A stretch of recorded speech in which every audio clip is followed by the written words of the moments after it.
And this is really important because, like, these are the things that people need to know before they go out and look at something like testosterone replacement therapy. My wife, for example, she had so many women who were telling her that they felt incredible, libido, performance, muscle maintenance, everything, because they had started taking small amounts of bioidentical testosterone.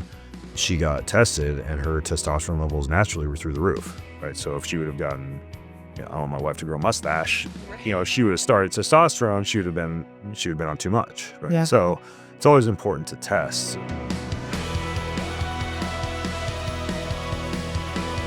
I went to Vegas and chopped it up good on a podcast with the great Miesha Tate.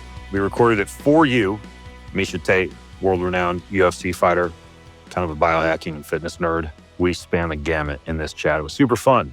If you want the show notes, go to bengreenfieldlife.com/Tate podcast, TATE podcast. bengreenfieldlife.com/Tate podcast. Let's go talk with Miesha Tate. Ben, I'm super excited to have you here. So thank you for making the time. And it was nice to run into you at A4M. And yeah, the American Academy of Anti-Aging Medicine is, I think, what it stands for, A4M. And to even go, you need to be a physician or somebody who's part of the expo, like exhibiting. And it's everything from just like, roided up doctors in white lab coats who they look like freaking former bodybuilders to some really smart longevity medicine practitioners. So it's kind of a cool event. It's weird that they do it in Vegas. So it's like you do a longevity event, and no offense, because I know you live here, but the Strip is not conducive to anti-aging. I agree. People ask me, like, what is it like living in Vegas? I'm like, Vegas is whatever you make it. It can be the craziest place on earth, or it can be super chill. Like, you go out and hike the Red Rocks. Like, when you're local, like I was saying before we got on this, like, I try to steer clear of the Strip as much as possible. They used to have, when I used to race triathlon, they would have half Ironman World Championships down here. They'd have the ITU World Championships would be down here for long distance racing, but those were all mostly out in Henderson. Yeah. Which is that's kind of the direction of like Red Rock and Yeah, it's more like the family area. Henderson, I just kind of call that like the family. And then you got Summerlin. More my vibe. Yeah, exactly. Yeah. So I think what I really wanted to dive into you with today is performance for athletes. Being an athlete myself and being in the latter chapter of my career. So I'm 38. I'll date myself right now. And I'm just right now outside the top 10. I just fell out because I've been inactive for about a year. But I'm looking to get back in there, and the longevity, right? How do we stay on top of our game as we age, right? Yeah. So I wanted to talk to you about some of your favorite things. And I've heard you talk about methylene blue. I've heard you talk about hyperbarics. I've heard you talk about a few things. But things, but lay on me, what do you feel like is some of the most important information you would say that somebody is pushing their bodies? You don't have to be an athlete, just somebody working out really hard. Yeah. What are some of the best recovery tools? Yeah, specific to longevity, which is important because my formal background is in exercise physiology and biomechanics. And I got a master's degree in that from University of Idaho. And then I operated a bunch of personal trainer studios and gyms for years. At the same time, I was racing triathlon a lot. I played college tennis. I was bodybuilding after that. Played water polo, played volleyball, eventually got an obstacle course racing. And that whole journey was based around performance, not necessarily longevity, which is often kind of paradoxical to performance. Like, if we're talking about living a long time, sometimes being super fit is not something that would allow you to live a long time because of the inflammation and the body damage and the endocrine issues and the sleep issues, et cetera. And then at the same time, when you say performance longevity, there's the side of the coin that's like, well, how long do I maintain my career as an athlete? Not fool myself into thinking that I'm not doing damage to my body, right? Because every athlete in just about every sport, except chess or ping pong probably, is doing excess damage to their body that if you just want to like live as long as possible, you wouldn't do.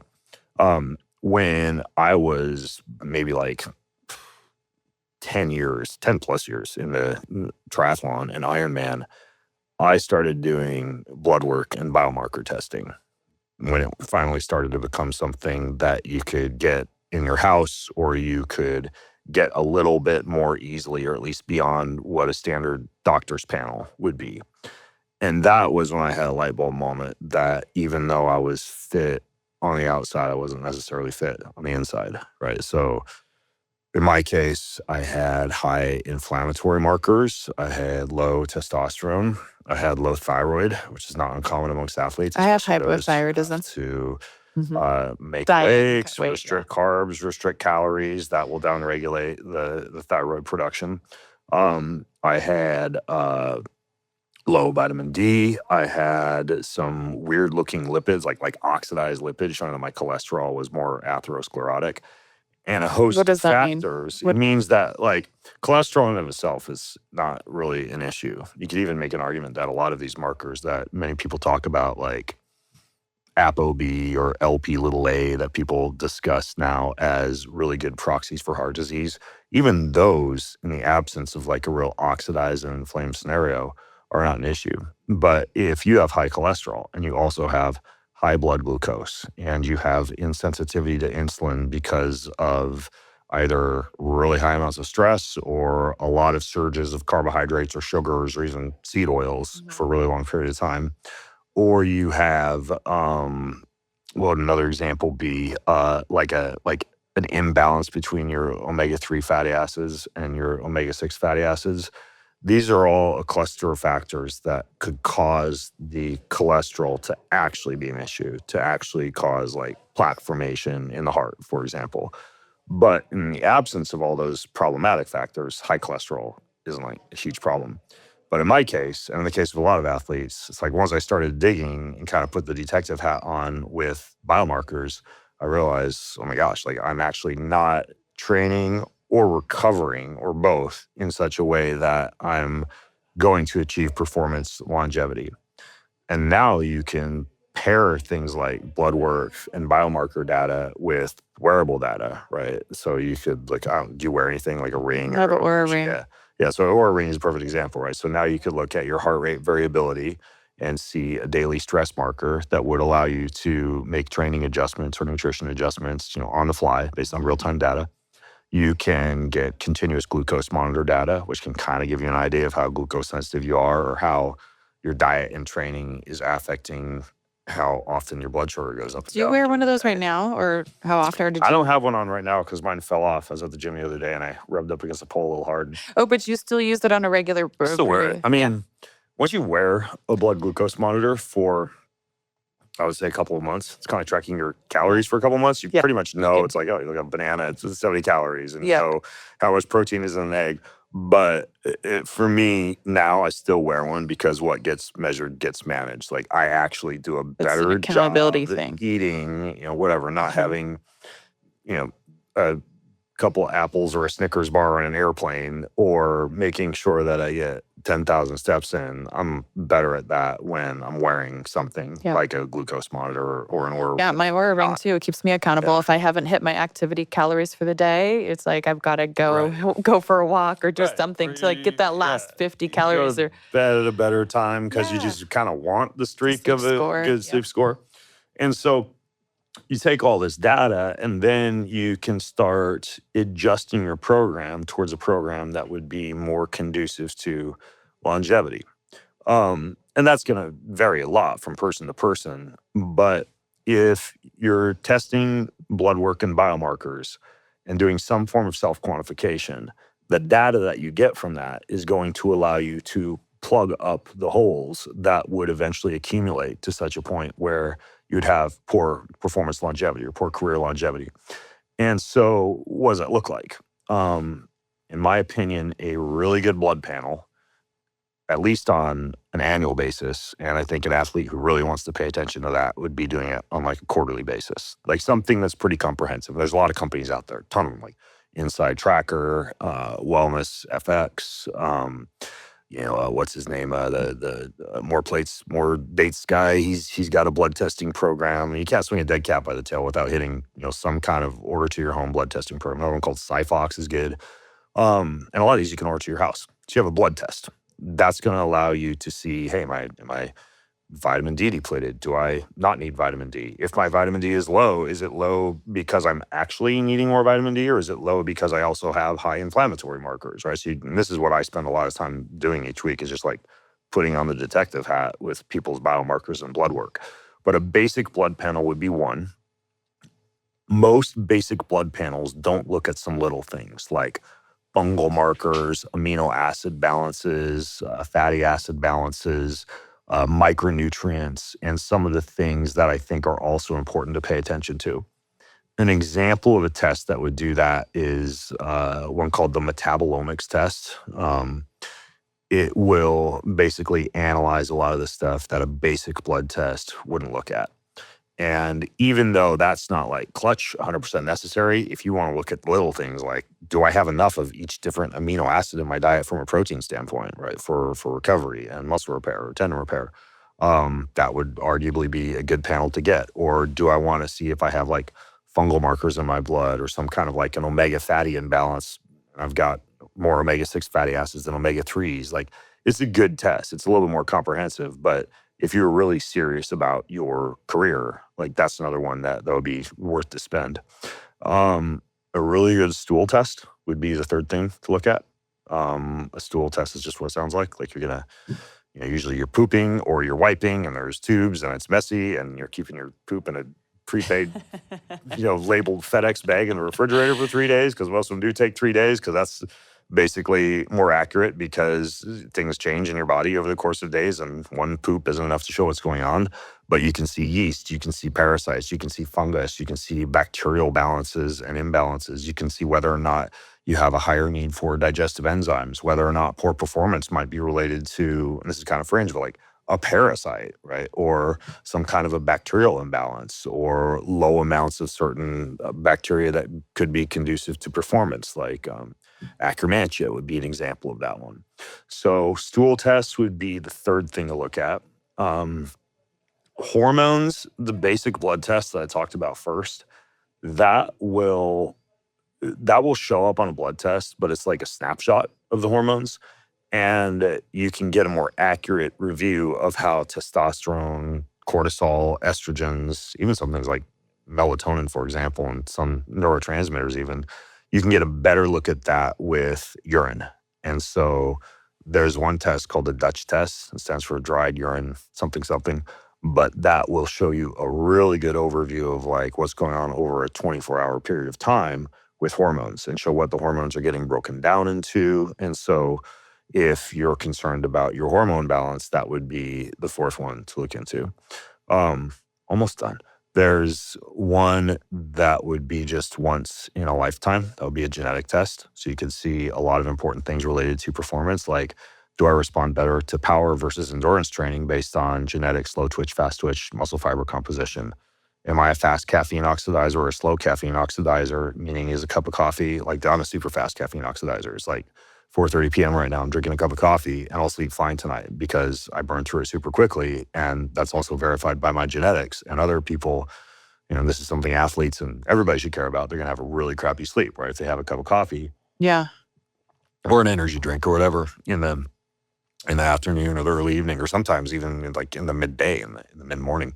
So the genetic test would also tell you things like, do you have a high predisposition for lactose intolerance? Or do you need more methylated B vitamins? Or do you have low expression of your vitamin D receptors? Or are you a non-responder to a fish oil form of omega-3 fatty acids? You need like an algae or a plant-based form of omega-3 fatty acid. Like, there's a lot of kind of cool things that you can find out from the genetic component that then feeds into how you're going to tweak your nutrition and your lifestyle and your training with all this data.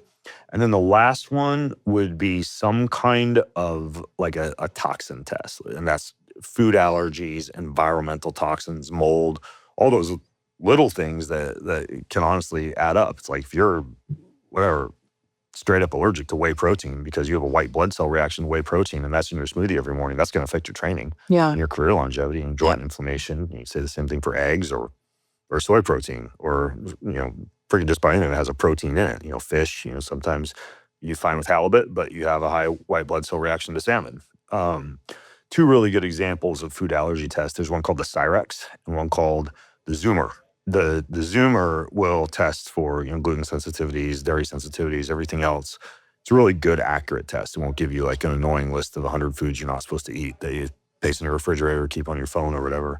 The Cyrex company, they will not only test food allergies, but then they'll test for things like mold exposure, toxins, environmental exposure, things that, as you know, back to living in Vegas, right? Like as an example of a mold haven, a place where you are exposed to a lot of toxins and pollutants and mold. And that can certainly affect your longevity, your brain fog, your performance, your sleep, everything. So from a longevity for performance standpoint, the first thing I think about is what are we quantifying? And then how are we going to customize training, nutrition, and lifestyle based on what we've quantified?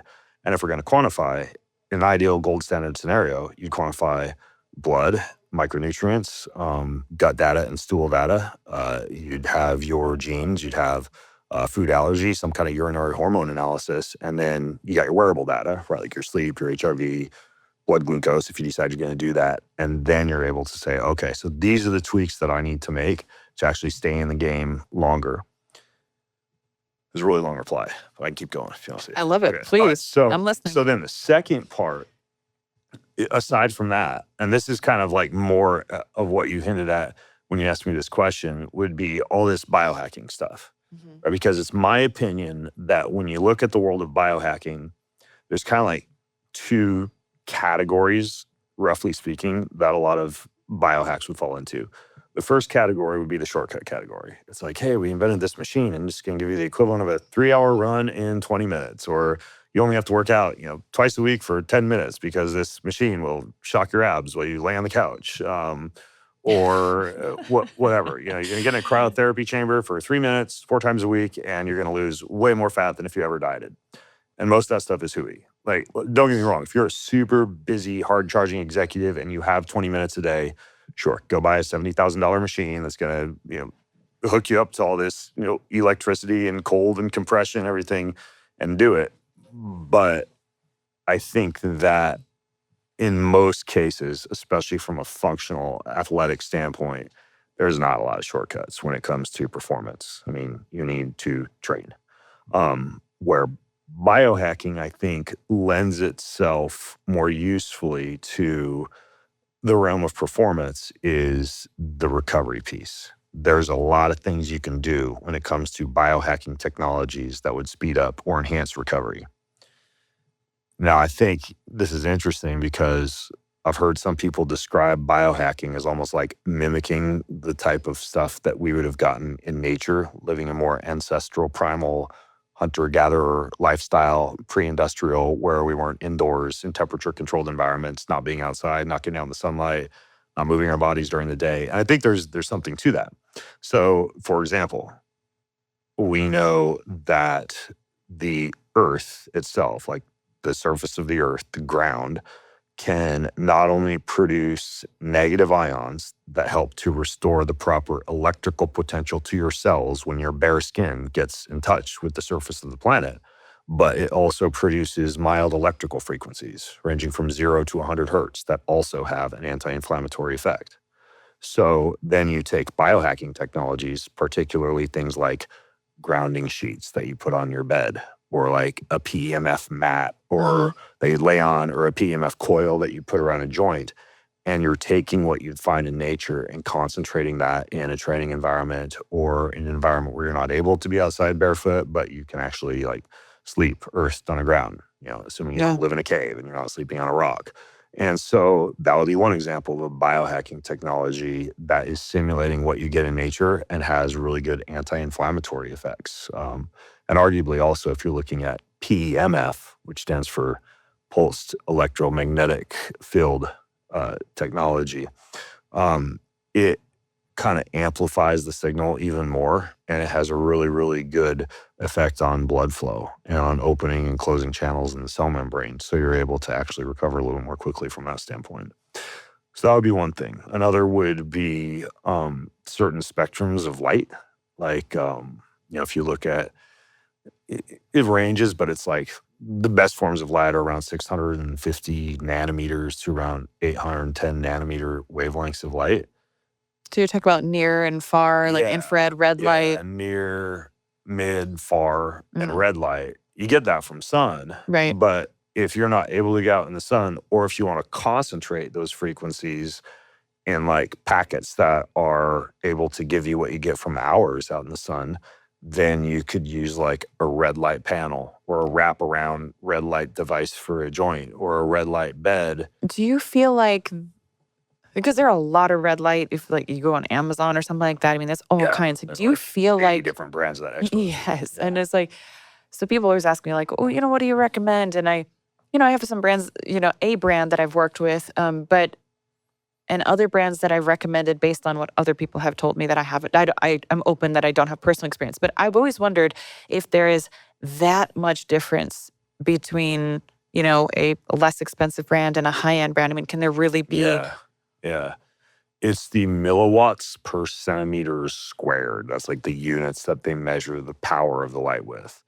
The lower the power of the light, the less expensive it is, but the more time you need using it to get the effects. So, and you need it really close to your skin usually, right? I mean, some people also think that if they like hang this thing from their ceiling or have it up in a fancy chandelier, like usually we're talking like 6 inches from the skin or more. Like if you're wearing a red light bed, it's like right up against your skin. Or if you're wearing like a wraparound device, like I have one called a Kinneon that you can wrap around an elbow or a knee. Same thing, like that's super tight up against the skin.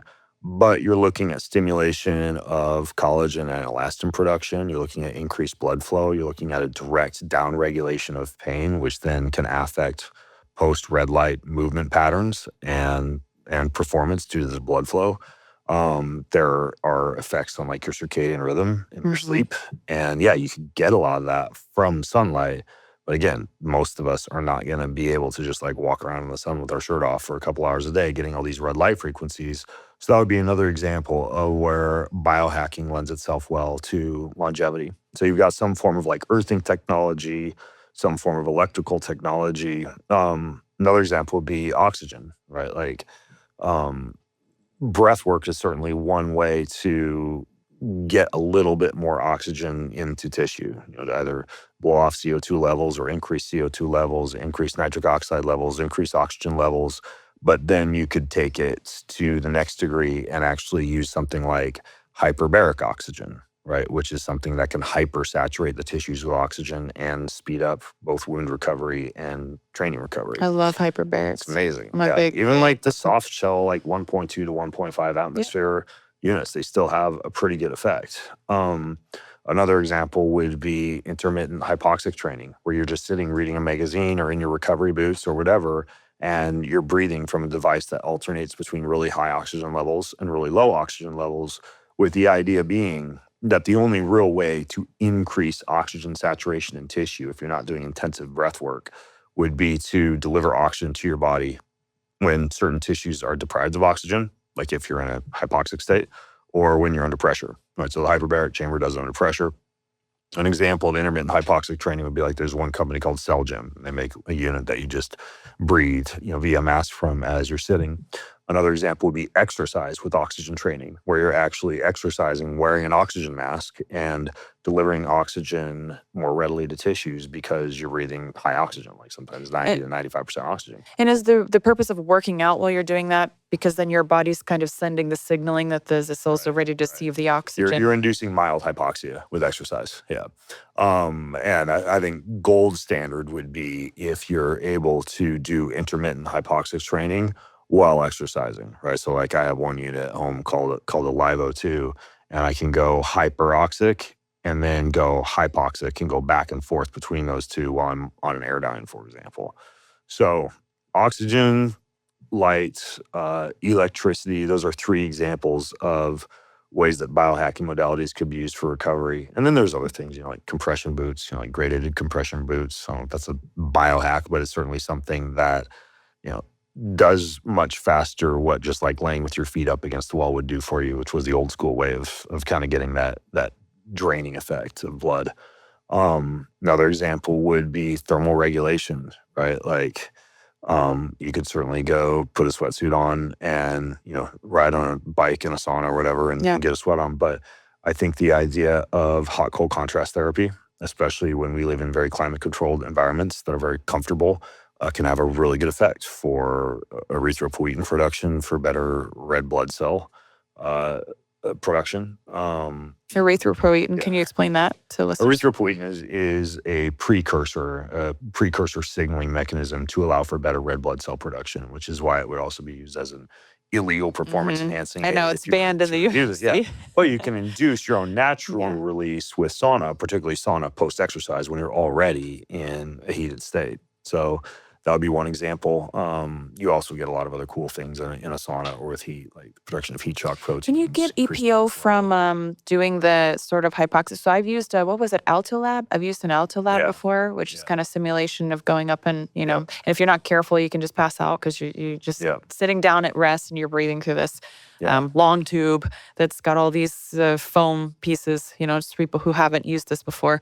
It's kind of what it's like. And you're just breathing through it. And then all of a sudden you can get lightheaded. And anyway, there's time that you're supposed to stop, doing it. You're not supposed to do it for a long period of time. But sometimes easier said than done when you're a hard-headed athlete, Yeah, totally. But that can do it. Being in a hypoxic state, sauna, freediving, the compression of the water. And I haven't seen data on this for a hyperbaric chamber, even though a hyperbaric chamber does simulate being underwater. But freedivers who are getting pretty deep, you see compression of the spleen and subsequent increase in EPO, which is why, I don't know if this is still as popular, but there was a guy named James Nestor who wrote a very popular book called Breathe several years ago and talked about how many Olympic athletes who weren't necessarily freediving Olympic athletes, but were athletes from other sports, were getting into freediving due to the cardiovascular performance enhancing effects of pressure under depth in the water. So why wouldn't that be the same with an oxygen tank? I mean, I understand the oxygen. You mean a hyperbaric? No, I'm sorry. I'm saying like if you're scuba diving. Yeah, because I mean, you'll still be under pressure, but you're breathing oxygen that's under pressure mixed with nitrogen. I don't know if the use of a mask while scuba diving would result in some kind of a downregulation of red blood cell production, because technically, if you look at this from like a mechanistic standpoint, and I'm just hypothesizing here, if you have readily available oxygen combined with compression and you have not readily available oxygen, such as would be the case with freediving and compression, I would theorize that there would be an increased propensity for the body to increase red blood cell production or erythropoietin production in the oxygen-deprived environment rather than the oxygen-saturated environment. But I'm not sure. I don't know if hyperbaric therapy or scuba diving would increase it, but I do know freediving does. I think you get more nitrogen when you're diving too, right? Yeah. Because the concentration is a bit different. Like so bubbling, bends thing. Yeah. Careful with. So maybe something to do with that too, the concentration or mixture. Yeah. Anyways, okay. Did you have more? I guess the last piece with like thermal regulation is an example of a biohack for recovery would just be cold. And there's so many people that you've probably heard about saying that you're not supposed to get cold after a workout, that it blunts your hormetic response to exercise. And kind of like taking too many antioxidants. And by the way, you'd have to take a ton of antioxidants to do this. So like a ton of vitamin C and vitamin E megadoses. Same thing with cold. It will blunt things like satellite cell production, post-exercise muscle building capacity, post-exercise mitochondrial building capacity. But if you look at the studies that demonstrate that to be the case, it's like 15 to 20 minutes in the cold. We're not talking about just like jumping in a cold plunge for 2 minutes, right? Yeah. So it depends on how cold you get. Like if you're getting to the point of shivering, you can make a case that you're probably inducing such a drop in core temperature that you would be better served by separating that like 2 hours out from the workout. The same you should separate like high dose antioxidants out from the workout so your body is able to make its own inflammation and get its own training response. But cold would be another example. Cryotherapy chambers, cold plunges, I think those fall into the category now of biohacks, and those would be other examples. So if I could like, snap my fingers and make a little recovery studio for somebody, they'd have some form of heat, some form of cold, some form of hyperbaric and or, intermittent hypoxic training. They would have some kind of grounding or earthing or PEMF technology.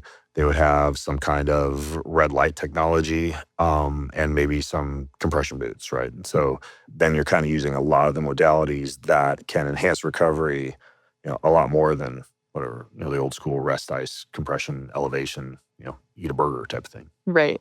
So if you're training and you're trying to optimize your use of cold alongside with working out, would you do it before you work out, or would you space those, or do you not care if you do it right after you work out? I mean, how do you personally? This is all anecdotal. There's a guy named Dr. Thomas Seeger who has made a lot of this theory popular, but the idea is pre-exercise cooling can cause an adrenaline response and an endocrine response, particularly in terms of testosterone and cortisol, that gives you an incredible workout.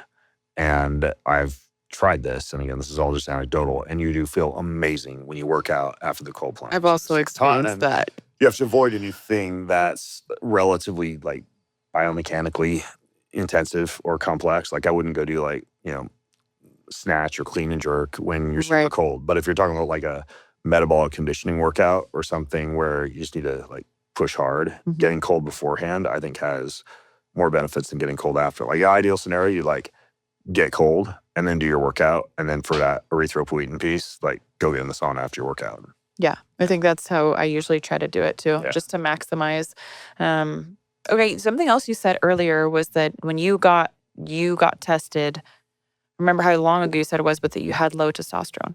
And I find that becoming more of a common theme for men and I think for women too. Obviously, I don't get as much testosterone as you, and I love testosterone, so I don't want to blunt that ever. But what was it for you that was causing for testosterone to be low? And how old were you when you got that tested? You're an athlete. I mean, presumably you wouldn't think, I'm sure, that you would have had. I was in the low 300s, which is not that great. It's not like, that's not even low enough to be diagnosed by most doctors with like full-blown hypogonadism, but it's low enough to feel kind of crappy. I was going to say, I still feel like it's pretty low for where I would picture someone live, you're athletic, And that's not the whole picture. I mean, you want to test your free testosterone because some people will be like in the 300s, 400s, and they have so much bioavailable free testosterone, usually because they have like low levels of sex hormone binding globulin, that they're just fine. And then other people can be at 300 to 400 and feel really crappy because they have high sex hormone binding globulin, which is usually induced by carbohydrate deprivation, calorie deprivation, or stress. And so they don't have as much bioavailable testosterone, right? Because nature just wants to downregulate fertility in a time of famine or stress. So explain that really quick. When you have high, what'd you say? I mean, globulin binding? Sex hormone binding. Sex hormone. Yeah. Okay. So when you have a high amount of that, then is it kind of taking more of the testosterone and not, or how does that actually work in the body? Like the name kind of gives it away, like sex hormone binding globulin. So if that's high, then you have more of your sex hormones bound. Right. And that would often happen if you're doing something that would make your body not want to have as much freely available testosterone, which is usually stress or not enough calories. And your body's, from a primal standpoint, is like, we don't want to make babies in, a time of stress or famines. Let's keep this down regulated. For me, and for a lot of people, I was restricting carbohydrates excessively. I was engaged in really high amounts of like chronic repetitive motion endurance training, which is also not fantastic for any hormones for the most part, besides a little bit of an increase in cortisol. Generally just calorie deprived just from training a lot. And then if you step back and look at, and this is really important because like these are the things that people need to know before they go out and look at something like testosterone replacement therapy, which obviously an athlete in a regulated sport is not going to do. But I know a lot of people in the general population who are just like, my testosterone levels are low, so I'm going to get on testosterone. Why not? There are certain compounds that can help your body to make more testosterone without you getting on testosterone replacement therapy. The biggies would be, and you can, of course, test for these, like we were talking about earlier, actually see if many of them are low. But the biggies would be vitamin D, zinc, boron, creatine, omega-3 fatty acids, and magnesium. Right? So those are like kind of like some of the base things to look at if testosterone is low and to make sure that you're getting from a dietary standpoint. The largest density of androgen receptors is in the legs. And so doing more strength and power training with the legs compared to endurance training with the legs can also have a really good impact. Sleep and low stress, those are like no-brainers, but still a big deal. Interestingly, we were talking about the red light thing, and like for guys who like shine red light on their testicles, there seems to be a response via the Leydig cells of the testes that increases testosterone production from something like that. The same thing if the testicles get really cold, which is probably why some people think they have such a great workout after they do like a cold plunge pre-workout. So you kind of step back and you look at a lot of those bases first. And then there are certain things, there's not a whole lot of NSF certified for sport compounds out there that are like herbal blends, but some seem to have an impact. Tribulus terrestris would be one. Fenugreek, Fedogia is another one. So there's some herbs that seem to, in a lot of people, cause a little bit of a bump up in testosterone as well. But the very, very, very first thing is, of course, the tests. Because like my wife, for example, she had so many women who were telling her that they felt, like they're perimenopausal women, and they said they felt incredible, libido, performance, muscle maintenance, everything, because they had started taking small amounts of bioidentical testosterone.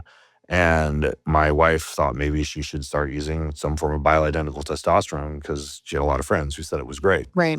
And then she got tested and her testosterone levels naturally were through the roof, right? So if she would have gotten, I don't want my wife to grow a mustache, but, Right. if she would have started testosterone, she would have been on too much, right? Yeah. So it's always important to test. But in athletes, usually, it's low calories, low carbs, stress, sleep, too much endurance training, not enough strength and power training, not enough recovery, and then some of those basic nutrients and minerals that aren't being covered from a dietary or supplement standpoint. I have two questions for you. Why were you restricting carbohydrates with the kind of athletic, output you were having? And also, how do you eat now? I understand you're not like competitive. Other than pickleball, we were mentioning you're picking up pickleball. But other than that, what does the healthy diet kind of look like for you? I was restricting carbohydrates based on a surge of interest in the idea of ketones, the byproduct of fat burning, and now something you just buy and drink straight up, which wasn't available back when I was racing, or else I would have done this. I would have taken ketones. But ketones are a great endurance fuel. They're a preferred fuel for the heart, for the liver, for the diaphragm.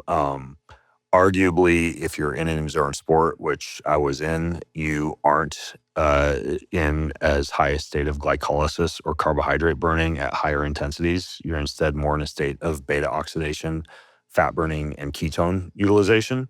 So for somebody like an Ironman triathlete or a marathoner or a long distance swimmer or long distance cyclist or something like that, a lower carbohydrate intake is something that could theoretically allow you to have more favorable metabolics, meaning fewer blood sugar spikes, fewer of the issues with bloating and gas and fermentation that a lot of distance athletes get with high carbohydrate intake during exercise, and also the ability to be able to have a readily available source of fuel that you can burn for long periods of time, your own fat. And the idea here, the theory, at least at one point, was that by eating a higher fat diet and a lower carb diet, you could shift the body into a state where it just like burn more fats preferentially. That was a theory for a while. And then this guy named Jeff Volek did a study at the University of Connecticut, and I was in that study, where he had one group of athletes follow a normal carb diet for 12 months, which is like 50 to 75%. And then another group follow a pretty strict ketogenic diet for 12 months. And we're talking like, don't walk past an Italian restaurant or Don't even eat your smell arm a carb. off, like don't smell a carb.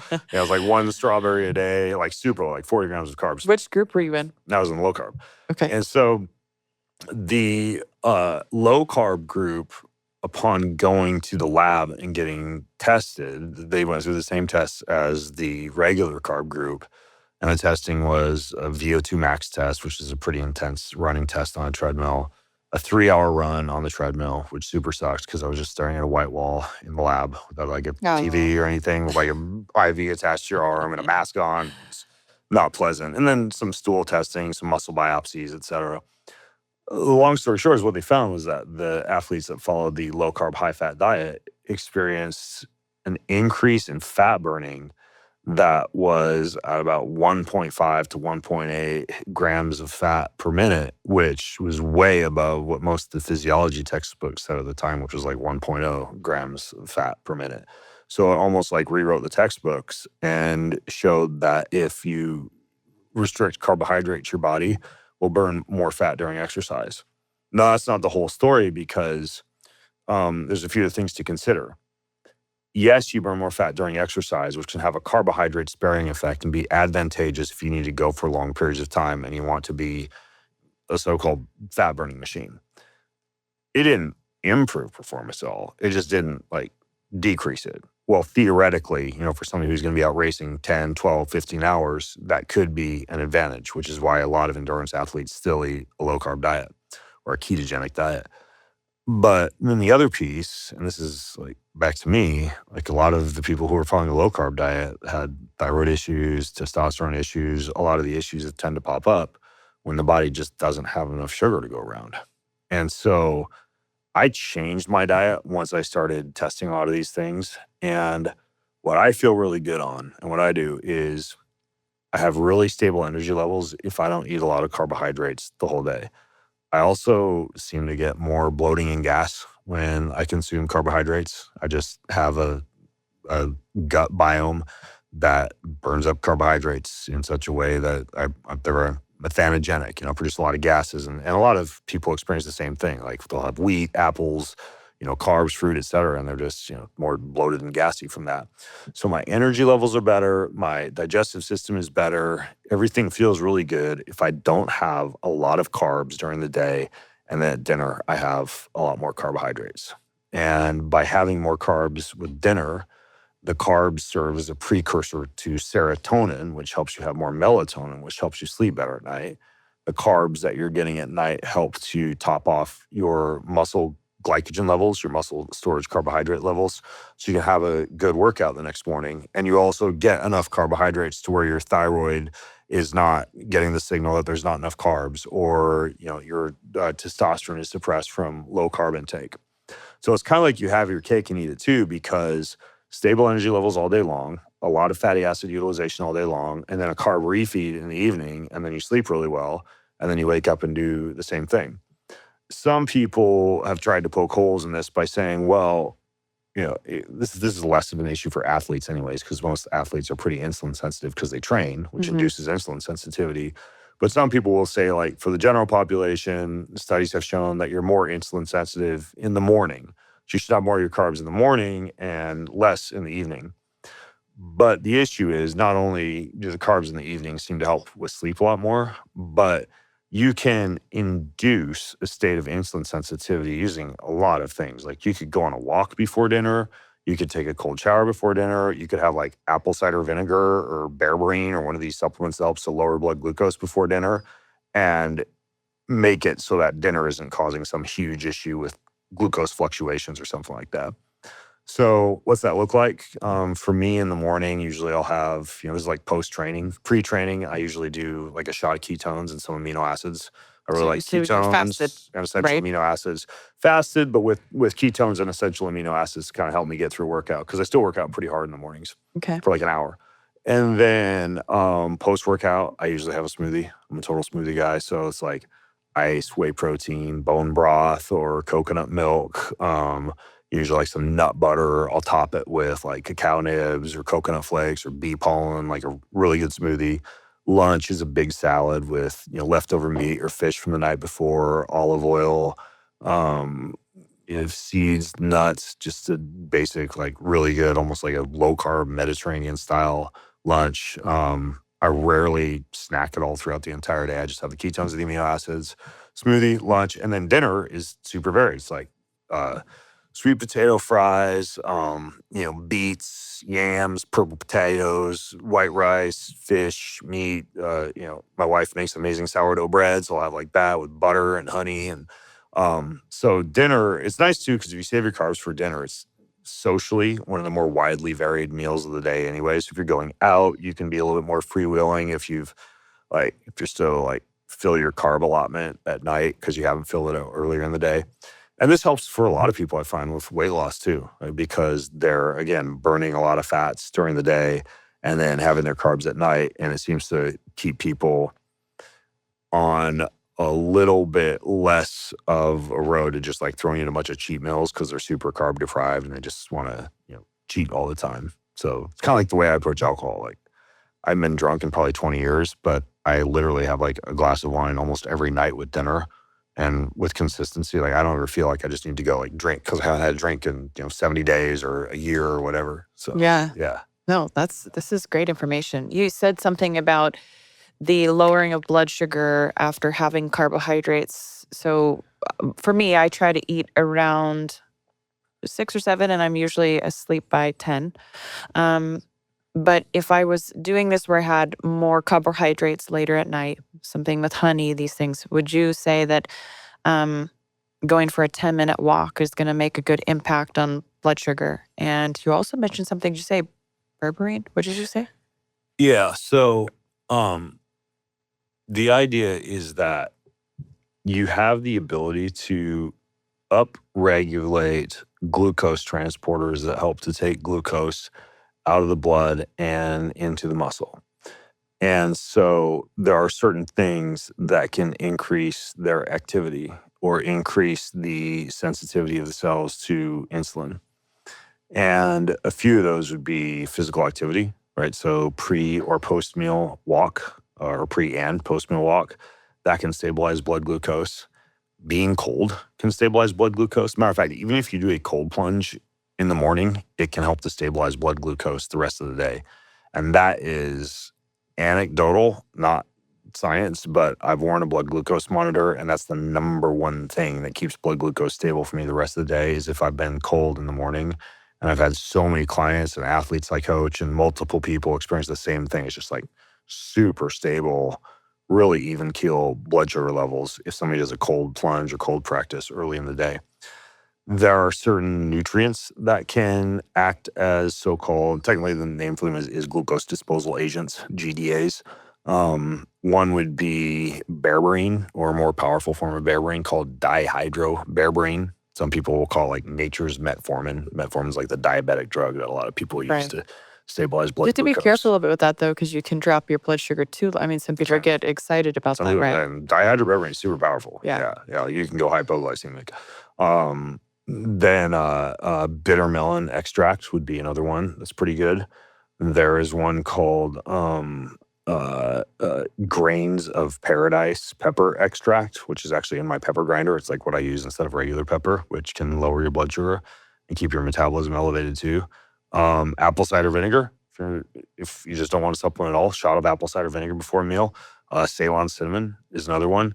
If you're out at a bar or a restaurant, you can literally just like order bitters over soda water with a squeeze of lemon, and just the mere taste of something bitter can help to lower blood glucose. And anything bitter is also something that increases your GLP-1 production. So a lot of people will, inject GLP-1 now to feel satiated, but very bitter things also increase GLP-1 and can help you to feel satiated. So it's kind of a double whammy effect of those.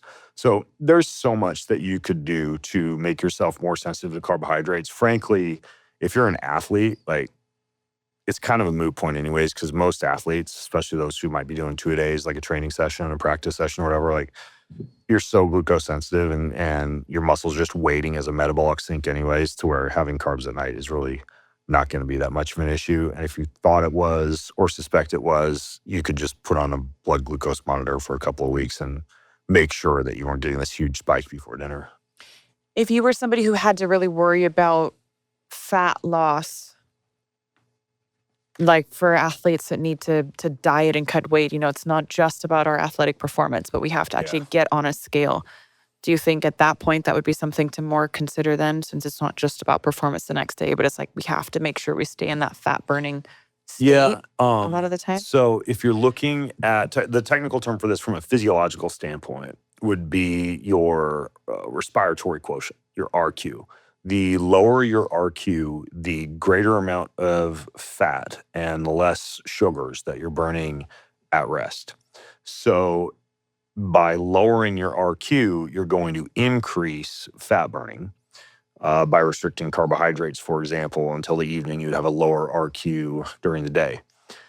Now, being in a higher state of fat burning is not synonymous with weight loss because there are a lot of other factors at play. I think that being in a higher state of fat burning can be metabolically favorable for more stable energy levels, or for some people, like I was talking about for myself, for gut, or for an endurance athlete, for example, who wanted to train their bodies to have a little bit more of a carb sparing effect. But for fat loss specifically, I think there's a few things to consider. First of all, like, CECO trumps everything. Calories in, calories out. Like, you do have to burn more calories than you're consuming. And of course, the problem with that is, well, how can you do that and still maintain energy levels, thyroid, testosterone, all these other things? That usually comes down to refeed, right? So usually you do 3 days low calorie refeed day, or 6 days low calorie, 1 refeed day, to where you're burning more calories than you're consuming, but you're also giving yourself certain days where you're giving your thyroid and your endocrine system what it actually needs. So CECO is kind of like the biggest one for fat loss. It's like, move a lot, don't overeat. However, there are elements that go beyond just CECO. One example would be inflammation. Inflammation will restrict the ability it'll restrict fat cell autophagy, right? The ability of fat cells to basically die, shrink, and your ability to beta oxidize in general, to burn fats. Why? So Why is that? Why does it do that? Inflammation will affect cell membranes in such a way that you're unable to actually engage in beta oxidation or fat burning. And it can also cause fat cells, particularly visceral fat tissue, to be the fat around your resistant organs, to right? autophagy. Yeah. Okay. So inflammation, there's a lot of factors. There is the environmental factor, right? Environmental toxins, mold, personal care products, household cleaning chemicals. This is like the stuff a lot of people don't think about when they're trying to lose weight, but this stuff adds up. Like, these are little things that matter. So yeah, the fragrances. Endocrine disruptors, this is what you would categorize. Endocrine disruptors, exactly. Plastics, microplastics. Like, just having a super clean environment can be conducive to losing weight. Another one would be the idea of cell membranes and inflammation related to what are called oxidized linoleic acid metabolites, OXLAMs. These are factors that generally are introduced into the body when you're consuming fats and oils that have been exposed to high amounts of oxygen, heat, and light. So a diet that's rich in fried foods, no matter how low the calorie intake, a diet that's rich in like oils that you're cooking with that aren't necessarily at a high smoke point or having a high smoke point, like canola oil would be one example of an oil to be careful with. High amounts of sunflower oil, safflower oil, most like processed, ultra processed and packaged foods you just need to be careful with because of the oil factor, and also fried foods, right? Because of the inflammation that those can conduce via oxidation. So that would be another way to pay attention to inflammation. You can also experience inflammation from other environmental factors like excessive exposure to EMF and Wi-Fi. We talked about air pollution from a toxin standpoint. That's also going to affect you from an inflammatory standpoint. Low intake of antioxidants, right? Not eating a diet that's rich in a rainbow of colors, or low in certain fruits and vegetables, or low in anti-inflammatory spices like, turmeric and ginger and garlic and a lot of these things that you'd see in more of a Mediterranean approach. All of that would be important as well. So the main thing would be, don't necessarily look at it in terms of like fat carb ratios, because honestly, that is going to vary a lot based on your training load, even based on your genetics. Like I mentioned, like when you do genetic testing, you actually determine if you're more predisposed towards fat burning or carb burning. But also look at inflammation, at environmental toxins, at how much you're moving, the amount of EMF exposure, the amount of air pollution. So a lot of little factors that you keep track of. And then the last thing you should know is that there is data showing that micronutrient depletion or micronutrient imbalances can also restrict fat loss. So that comes back to the blood testing piece. Like, What do your vitamin D levels look at? What do your magnesium levels look like? What do your micronutrient levels look like? What are your fatty acid ratios at? So I think testing can give you a lot of clues as well. Okay. What about seed oils? I feel like this is a hot topic lately, and we're finding that there's a lot of seed oils in our foods. And I've heard things like it can be worse for you than sugar because at least sugar has a shorter life Yeah, of you can metabolism. burn sugar off. Burn sugar off. Yeah, oils can have depends on your definition of a half-life, but they can spend anywhere from 3 months up to a few years in the body. And they can be incorporated into cell membranes and mitochondrial membranes and tissue. So I think you could make a case that they could be worse for you than sugar, especially like if you're an active person. Sugar is less of an issue.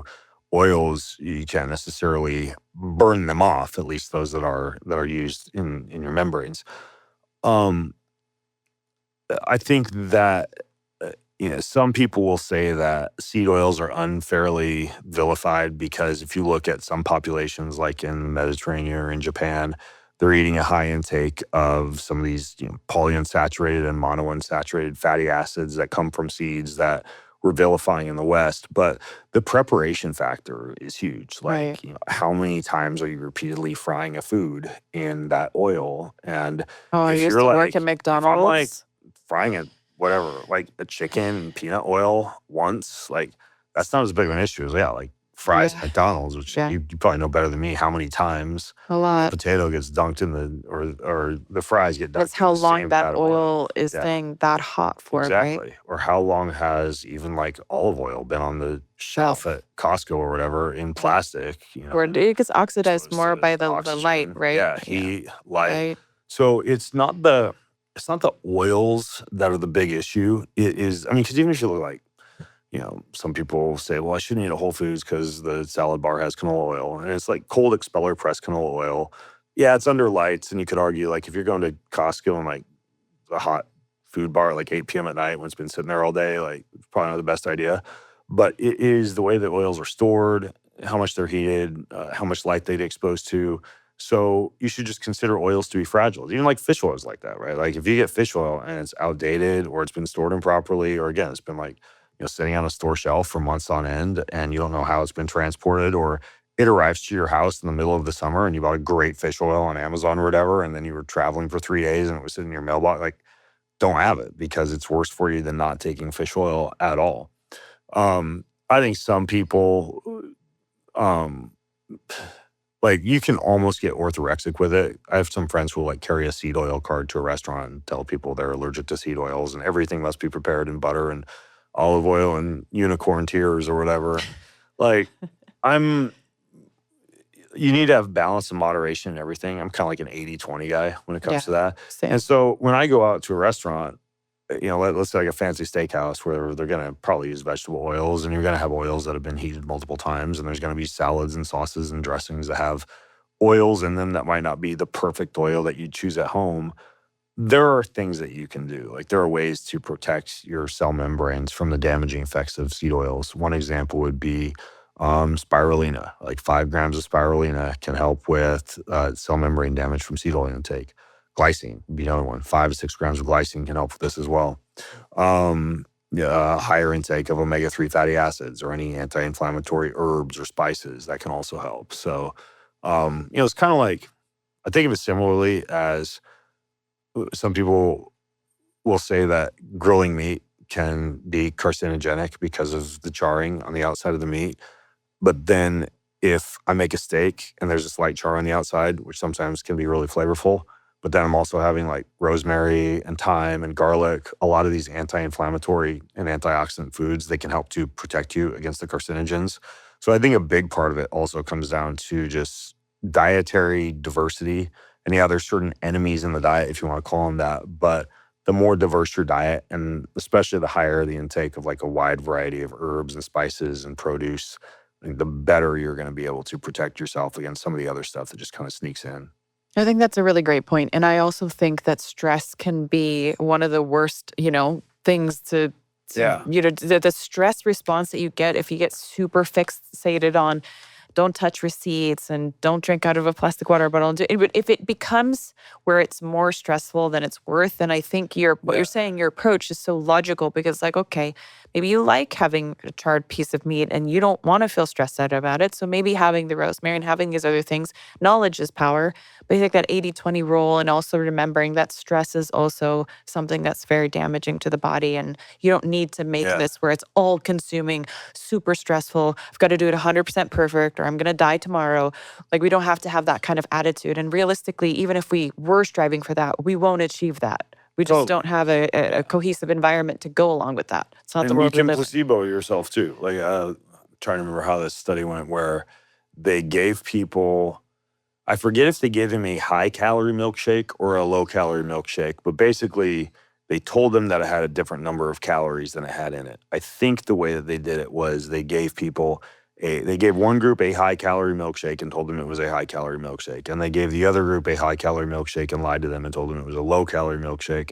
And the group that thought they had the low-calorie milkshake actually had a lower blood glucose and blood lipid response to what they thought was a low-calorie milkshake, or what they thought was a high-calorie milkshake. That's the best thing you told me on this whole podcast. I'm going to placebo the hell out of myself. Like, tell yourself. I'm going to eat my dessert and be like, this is like 10 calories. Grass-fed butter, and you're fine. Yeah. I love it. This was awesome, Ben. Thank you so much. You have so much great knowledge. I took a lot of mental notes, but as soon as this comes out, I'm going to be re-listening to it and probably taking a notebook to it. So thank you for That was a fun chat, and the only one I've done with a teddy bear in a gi on the table. I'll tell you the story about this, actually. It's kind of funny and it's cute. But so Built for Growth was inspired by my coach, who passed away, unfortunately, to suicide. And he always would say that change is inevitable, but growth is not. Right? We have to choose growth. We don't get to do that. So this teddy bear is actually made out of one of his flannels. Oh, wow. Yeah, so it's got some significance. Awesome. I know it's really cute and cuddly, but it's actually just a very important piece of why I'm doing this. A great memoir. Yeah, he was such a great man, and he gave so much. So I kind of look at this as a way to kind of have his remembrance and pay it forward for all the great things that he did. So, cool. Thanks. Awesome. Hit subscribe, leave a ranking, leave a review if you got a little extra time. It means way more than you might think. Thank you so much.